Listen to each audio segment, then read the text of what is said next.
Hello, everybody. It is Friday, which means we have an Ask Me Anything session with experienced investigators and me, Jeannie Walters. It's so good to see you here. We are going to be talking about some reflection questions. We're in the middle of the year right now. It's a good time to just look back so that we can look forward with more proactive, positive measures to deliver great customer experiences. So, as you join us, we're always curious where you're from, what's happening in your corner of the world. If you have specific questions, please drop those into the chat. And as always, we have our Director of Marketing, David Hornreich. David, how are you today? Hello, hello. I'm very, very well. It's a Friday, it's sunny, and the year is somehow halfway over. I know, isn't it crazy? It's I don't really know officially when it halfway happened. over. We Yeah, mentioned that in our newsletter. It's officially halfway over now. yeah. Yeah, and it's sunny in Seattle. That's saying something. It's getting there. It's trying. The sun is poking out behind the clouds, which Oh, is excellent. which is promising in the morning at least. Yes, for sure, for sure. Well, as people join us, they're going to drop things in. You'll be watching those questions. And at the end, we don't even have to ask about our topic today, do we? They can ask me literally anything, Yeah, hopefully about customer experience, but you know, whatever. ideally, but life. Sure. Um, cool. Shall we get into it? I think so. Let's get started. So, today we're going to be talking about questions that you can ask to reflect, really, to make sure that you don't make the same mistakes again in CX, that you plan for a brighter future, that you really take that moment in the middle of the year or at the end of the year or at the end of a quarter to really just look back and think, did we do what we set out to do? So, as we go through this, I'm curious about the questions you use as well. So, if you have things to share that could benefit this community, we're always interested in that. So, share away in that chat. So, first of all, for those of you who don't know me, my name is Jeannie Walters. I am founder and CEO of Experience Investigators, where we help leaders like you create fewer ruined days for your customers. We really believe in this mission because this is about helping people get things done, achieve a goal, or feel a certain way. And the work that we do is so important to deliver those results. We have lots of resources for you. Check out our blog at experienceinvestigators.com. Sign up for yearofcx.com for all sorts of guides, workbooks, all sorts of things, tools that can be part of your toolkit. We just released another one about CX prioritization. So if you haven't signed up yet, now is a great time to do that. So when we talk about, reflecting on customer experience, one of the things that can happen is that we build these teams, we have lots of surveys, we have lots of ways to collect customer feedback, but we might not always know, are we successful? Is this working? And that's because we might not have clearly defined goals. It's really easy to get caught up in the day to day of customer experience work. We're asked to do a million things as customer experience leaders. We're asked to report out a lot. Sometimes what happens with that is what I call when we become number narrators, where we just tell people, here's what the NPS is this week, here's where we are with customer survey results, survey responsiveness results, things like that. But we don't actually dig into what are we trying to do? What are our actual goals? I love this quote, which is in the absence of clearly defined goals, we become strangely loyal to performing daily trivia until ultimately we become enslaved by it. I can relate to this. There are days where you look back on what you accomplished for the day and it feels like, yeah, you got a lot of little things done, but were any of those things really connected to your goals? That's why it's so important to take a moment as a CX leader and really reflect on this, really look back on what has happened and have we achieved these goals moving forward. So 83% of 200 CX executives said unimproved customer experience puts their revenue and market share at risk. This is from a 2020 Forbes Insights and ARM Treasure data report. So, what this tells us is that we understand why these goals are so important. We understand why we put the effort in, but we might not always tackle that in the same way that we tackle other business goals. And so, some of this reflection might be about identifying that we don't have those goals clearly defined. So, we really need to think about that as well. Within the natural cycles of any business, no matter what you do, there are times that give us that chance to review, reflect, and most importantly, recharge. We want to make sure we are recommitted to the goals that we set forth when we started this journey. So, as we wrap up one quarter and go to the next, like we just did, or maybe one half of the year into the next half, maybe at the end of the year, whatever those milestones are that you have, this is a good opportunity to reflect back, look at these questions, and decide what you can do about it. This is where we need to put words into action. So, this isn't just about answering our questions. This is about coming up with a game plan to change, to revamp, to revise. Sometimes we need to just totally redo a goal to make sure that we are committed to it, that we are putting the right effort forth every single day. So these are the 5 questions we're going to be going over today. What was the top priority for our customer experience goals? What was the best thing we heard from customers? What was the best business outcome that we achieved due to our work in customer experience? What was the worst thing we heard from customers? And finally, did we improve or change the customer's journey for the better? Now, these questions might feel a little general, but we're going to walk through and how to make sure that you get specific enough when you're really tackling these things. So, what was the top priority for our CX goals? I love this question to reflect on because number one, sometimes it will tell you didn't have clearly defined goals. This is where you start looking around the table and you say, wait, what were we supposed to do again? It's got to be more than this. So, you really want to make sure that you get strategic about how you define success in your organization. Now, we have several tools that we've talked about a lot here. The customer experience mission statement can really be helpful. The customer experience success statement, you can see we've got a workbook link right there for you. But all of those things help you define those goals even better. So if you find that you're at a loss here, if you haven't really defined what success looks like, so you don't know if you've achieved these goals, back up and start really looking at how you tackle all of these things. There's our new guidebook for you, the CX prioritization guidebook, because this can really help you identify which goals, which efforts are most important that will deliver on those goals. So all of those things work together to help you prioritize in the right way. But the questions you're asking is simply, did we meet our goals? And if so, why or why not? Those questions can be very enlightening as you move forward because then you'll be able to really understand, okay, we defined this as a goal. We made zero progress on it. Why is that? Well, maybe it was just talk. Maybe you didn't have an action plan. Maybe you didn't hold people accountable. Maybe they didn't know what they were supposed to be accountable for. All of those things can happen with customer experience. So you really want to make sure that you are looking at this in a way that drives action. Now, we've also talked about something we call SMIRC goals in customer experience, and it's SMIRC. And that's because we believe that goals have to be written a certain way. We have a checklist there for you. But essentially, we want to make sure that just like you've heard of SMART goals, maybe this is something to really look at to how do you make sure that you're socializing these ideas, that you're measuring them, that they're inspirational, all of these different things to make sure that they are, the right goals as you set forth. So this first question is a big one. It can lead to a lot of different further questions for you, but that's okay. That's part of reflection. So the next question here, I love this one. What is the best thing we heard from customers?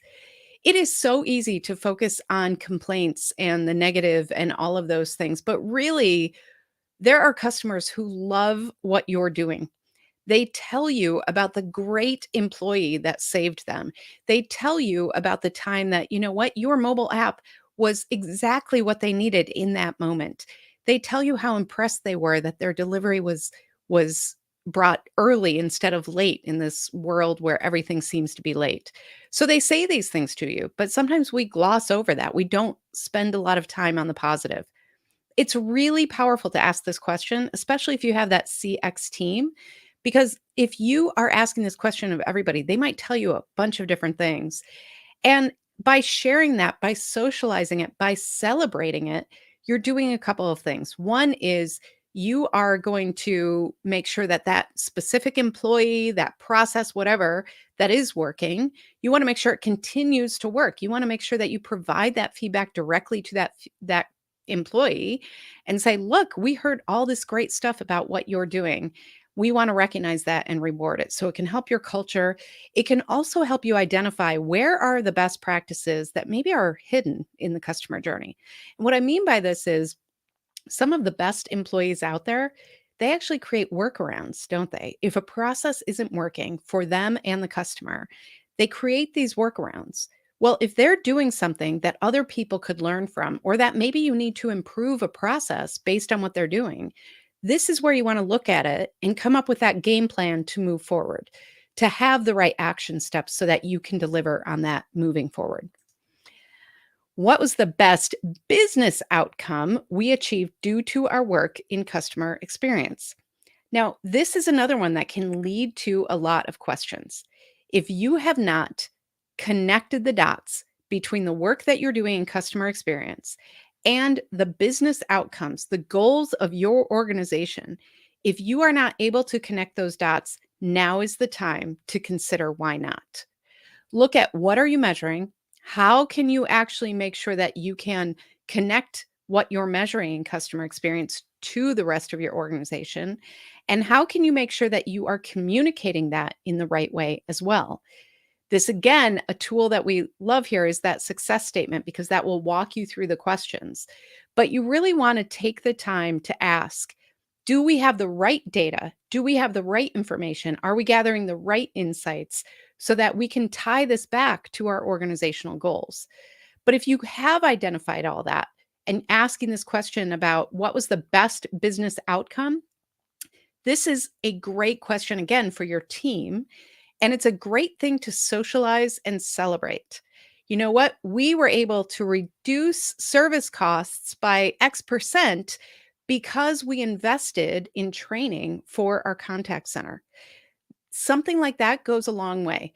Otherwise, people might see the activity and the effort, but they might not understand that when this is done well, when customer experience is delivered well, everybody in the organization wins. And that's what we really want to connect the dots with. We want to make sure that everybody understands that customer experience, it's important and there's a huge return on this investment. But we have to showcase that. We have to celebrate it. It also might spur some inspirational ideas for you. If something is working in one area, is that something that you can bring to other parts of the organization? So this is a great positive question to ask. Now, here we get into the negative a little bit. So, what was the worst thing we heard from customers? We just have to be honest. This is about being somewhat neutral about it. Just say, okay, objectively, what do we think is the worst thing we heard from customers? Now, the next part of this is just as important. How did we earn that criticism? Sometimes I talk about the fact that we have to embrace the hard truths in the work that we do. We cannot put our heads in the sand. We can't ignore things that are really happening. This is what I mean by that. We have to say, you know what? What happened to make a customer say that to us? Is there anything that we did that we can improve, that we can really own, that we can look to, okay, how can we improve this for the future? Did we do anything already to change that? If we heard that feedback early on in this journey, in this calendar year, however we're looking at it, did anything change? And if nothing changed, that's worth a discussion. That's worth deciding if this is a priority for you. There are all sorts of things. So, this is a great question, but roll up your sleeves and look directly at the facts. Do not sugarcoat this. Do not start talking about how, well, the customers are complaining because our supply chain is delayed. So their deliveries are delayed. So what are we going to do? I guess we can't do much about those complaints. Well, what can you do? Can you communicate more proactively? Can you reach out to your suppliers and start discussions there to get more visibility so that you have the right information? So this is where you want to be very careful about the blame game. Don't start throwing blame around. This is about analyzing what can we do based on what we've heard from complaints. What do we own and how can we change for the better? And then finally, I love this question too. Did we improve or change the customer's journey for the better? This is really what it's all about, isn't it? We want to make sure that every time that we reflect on our work, we are making that impact. We are improving the customer's journey. If we say, yes, we did, and here's how, what made that happen? What happened inside the organization? What team building or coalition building? Did you have a CX team? Did you develop more, accountability around that? We have a tool that we like called the CX Charter, and that's where you basically create the rules for the CX team. There are so many ways that you can look at how did we do? But this is probably the most important question. And there we go. David's dropped the link in for that CX Charter guidebook as well. So when you're looking at this question, I would say think of this as big and small. Sometimes we ignore or neglect or don't talk about those small tweaks we make, but all of those add up. And so if you can say, you know what, this year we did a couple of things better. We improved the way somebody could set an appointment just by offering a click to call option on our text responses. That made a huge difference. Customers really liked that. And we also changed our entire feedback strategy. So now we're getting better insights, which is allowing us to make these changes. That might be big and it might be really small, but it's important to really look at how did we do? If you're looking around at your team or you're trying to answer this and you're thinking, gosh, I have no idea. All we've been doing is collecting feedback and gathering the data and reporting the feedback data out, but we haven't really done anything with that. That's an important insight as well. So now you can look ahead and you can come up with a game plan. How will we take these insights and turn them into action? And that's the piece that all of this reflection is really about driving. How can we continue to improve, continue to evolve, and continue on our own journey around customer experience and delivering the very best experience we can for our customers? So there are 5 CX questions to help you. What was the top priority for our customer experience goals? What was the best thing we heard from customers? What was the best business outcome we achieved due to our work in customer experience? What was the worst thing we heard from customers? And did we improve or change the customer's journey for the better? These are really great questions to be very honest about. Get truthful, face those hard truths, and then move on. That's where you get those positive outcomes. So, even if it's difficult, actually, especially if it's difficult, a periodic review is a good exercise for CX leaders. Like I mentioned at the top here, we often get really rolled into a lot of day to day tasks and putting out fires and just responding in the moment. What we need to do is take that step back, look at this more globally, and really understand why are we doing all of this in the first place. It's time to learn from what's happened, plan ahead, and feel prepared for the next half of the year, the next quarter, whatever you are doing. Our customers deserve this. They deserve thoughtful intentions for customer experience. We want to deliver positive, proactive customer experiences. And the only way we can do that is by being positive and proactive ourselves as CX leaders. So I encourage you to really embrace this. Think about what progress can you make? How can you really look back in order to look forward? And then we have a workbook for you. This is something that we've released a while ago and we've heard great feedback from you. So thank you. But we've turned these questions into an interactive questionnaire workbook. So use this with your team, guide them through these questions, guide yourself through these questions, and really get to the heart of okay, what are the changes that we thought we would make that maybe we didn't? And what can we do better moving forward? So, with that, I will now turn to you and ask for your questions and see what you have in mind and do my best to answer them. Yeah. No questions yet. Keep those, get those coming. Type in your questions as we go. But we do have some questions that came in via email. Great. this week. So let's start with one of those. This question is anonymous. They ask, how often should our CX team try to meet with other departments to get on the same page and strategize? Mm, Quarterly, monthly, something else? And what factors determine this? great question. So CX teams kind of come in all different iterations. So this could look different from one organization to another. But typically, what I recommend is if you can go for every 4 to 6 weeks, because usually there is enough that you can have happen in that to report out.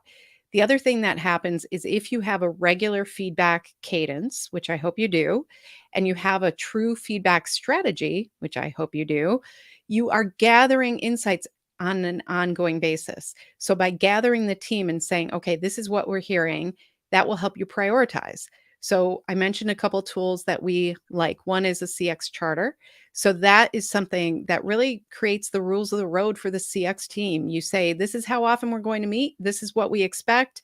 This is what we will be doing in these meetings. These are the outcomes we're looking for. So that can be a very helpful tool. And then we also now have this CX prioritization guidebook, which actually is can be immensely useful for this question because essentially, if you have big, huge priorities, you need to break those down into what are the action steps that we're taking and how do we know that we're making progress? I mean, it's one thing to say, you know what, we need a totally transformed digital experience for our customers. That's not a line item, right? That's a whole bunch of steps that you have to take. You need to get the right approvals. You need to make sure that you have the right technology and tools and people and processes and systems and all of those things. So sometimes when we talk about big customer experience priorities, we feel like it's not our job to really own that kind of project management, which it might not be. But if we are accountable for delivering that for our customers, we need to make sure that we have visibility, that those folks that are involved with that project understand why it's a priority for our customer experience strategy and for our customers. And that's why getting that team of cross functional leaders together can be so important and vital, really, to delivering on success for your customer experience strategy. So there's no like hard and fast rule here, but I would say look at what are you trying to do with that meeting? What are you trying to do with that team? Who's involved? And how often does it make sense for us to meet? If you're finding that you're meeting too often to make change in between, people will be less engaged. They might stop showing up. So you have to strike that balance between meeting often enough to keep people accountable, to keep things moving, and giving people the space and the time that they need in order to move things forward from the jump. But use your success statement, use your CX charter, and use your CX prioritization tools to make sure that you're all aligned on how to move things forward with that team. And I know we've mentioned a lot of resources today. Yes, we have. Actually. So if you haven't gotten any of those resources yet, you can download all of them with a single click at yearofcx.com. You can get all of them at once, save you some extra clicks there. Clicking. Yeah, absolutely. We've got over a dozen of them at this point, so that's like 14 or 15 clicks that we're I saving. mean, Yeah, that's very efficient. totally. Let's do another question from email. How do you work out ties when picking top CX priorities? Right now in our organization, it's whoever's in charge and present at the meeting decides. Yeah. Well, this comes down to a few things. Number one, I mean, you've heard me say it before, but is it aligned with the mission? That's one of the first questions you can ask to break that tie. And what I mean by that is, will this action or this action help us deliver on the mission more? Because that is your North Star to begin with. So you want to start with that. You also want to use that success statement. Which one of these things will help us deliver on these goals? How do we make sure that we're delivering on these goals? So that's another. And then I sometimes you do need that C-suite or executive sponsor who is really the tiebreaker. And that can be when you set up your CX team, when you have that charter, you have that executive sponsor who hopefully is participating. But even if they're not participating at that level on an ongoing basis, they're still able to say, you know what, I believe that this is where we need to invest. This is what we need to do. This is what I'm approving sometimes. So sometimes you do need that executive sponsor to kind of be the tiebreaker. But before you get there, I would say ask yourself, is this delivering on our mission? Is this going to help us achieve our goals? And then with prioritization, one of the tools that we use is a matrix where we are essentially saying what's most important to the people in the organization, which includes your leaders, but really all of your employees. Like if every single person thinks that this is important, it's probably important.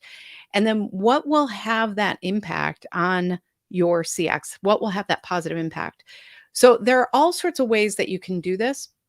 One of the things that, we've done, and we actually talk about this in the guidebook that we just released, is voting. You can use simple post-it notes. You can do surveys, different things like that.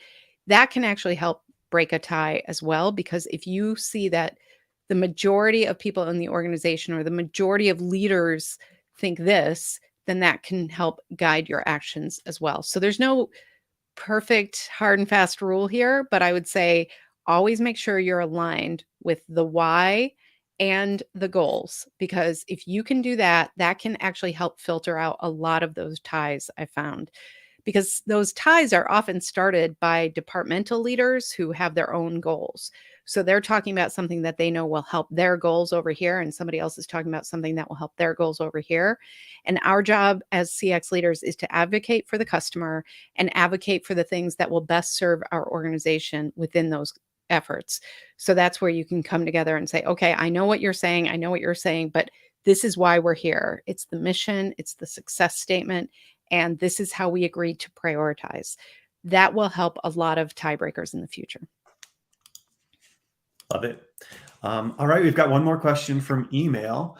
This question says, our leadership team has reached a point where they're encouraging critical feedback from customers and not blindly rewarding good feedback. However, our employees, especially customer support staff, still seem reluctant to encourage that type of critical feedback from clients or bring it to anyone's attention. Mhm. Any recommendations? How do we convince people it's okay? Yeah. Yeah. Well, first of all, I would ask what happens to those people who actually get that feedback or bring it forward. Because if it's punitive, if we're basically saying anything we hear that's not great, we're going to take it out on you, that will create a culture where people don't bring that forward. If you bring forward feedback and you are coached, you are supported, you are told, you know what, let's try this a different way. I'm going to give you tools. I'm going to help you through this situation. Then that is a very different conversation. That's nurturing a positive culture. One of the things they found is that if you can make this very related in real time, coaching somebody who maybe, let's take a contact center, an agent maybe has a rough call, and that person, the customer, has a transactional survey after and does not give a great report. The closer you can get to that call and come right back and say, you know what, that sounded like a rough call. Let's talk about that. The more likely, first of all, their behavior will actually change. They will understand what changes to make, and they will be more positive as an employee about that experience. If all of this piles up, if you get all of these transactional surveys and then at their annual review, you blindside them and say, you know what, for 6 months, you've been getting terrible scores and they had no idea, that's not going to create an environment where people want to come forward either. So, first of all, think about what happens. How do we handle these situations? And how can we make it a positive thing and just part of our culture? So, that's one thing. The other thing that I will say again, and I think that blindly is the word that I picked up, but blindly rewarding people for good behavior or good results, um, I agree that's not a great strategy, because there are all sorts of things that can play into that and you can kind of gamify that sometimes. But I also think that we should absolutely celebrate and make a big deal when we get that positive feedback. And so if that's not happening, then we're also basically saying we're only listening to negative feedback and we're punishing you when we hear it. and they never get that positive reinforcement when they're doing things right. So there's an old adage in business. I think it's from Who Moved My Cheese, if I'm not mistaken. That's an old book. But catch people doing something right. And there's a lot to be said about that. And that's how you create that culture. It's also a great parenting trick where you catch people doing something right instead of always focusing on the negative or just talking to them, just following up with them when things are going wrong. So that's, something to consider. And again, this is about the hard truths. The hard truths sometimes are just reality, right? Like we are all dealing with this. I mentioned the supply chain thing. There are a lot of labor issues right now. Some industries can't find enough people. Some industries are starting to lay off people. There's all sorts of things happening there. That's not technically a customer experience issue until it is, right? Until we don't have the right people serving or until we don't have our products going out when we promised. And so we need to make sure that we are facing reality proactively. We're looking at those trends in the market, in the world, and we're saying, you know what? What can we do today to make sure that our customers aren't negatively impacted or as negatively impacted as they could be tomorrow? That's all about this. So when we're looking at what is the worst thing that a customer has said about us recently and did we deserve it? Some of that is saying, you know what? I know we couldn't control those things, but we weren't even remotely prepared. So how can we be better prepared next time? Those are big questions that we've had to grapple with in these last few years that I think are really, really important. So don't be shy about saying, hey, you know what? Yeah, maybe we couldn't have prevented it, but we didn't handle it right. What can we do next time to handle something like that better? And those types of reframing of these complaints can really help people be a little more honest, a little more upfront, and feel better about bringing this information forward. Fantastic. Well, that's going to do it for our Q&A this week. But I want to thank everybody for being here as always. And Jeannie, thank you for bringing your mind to another one of these Friday sessions.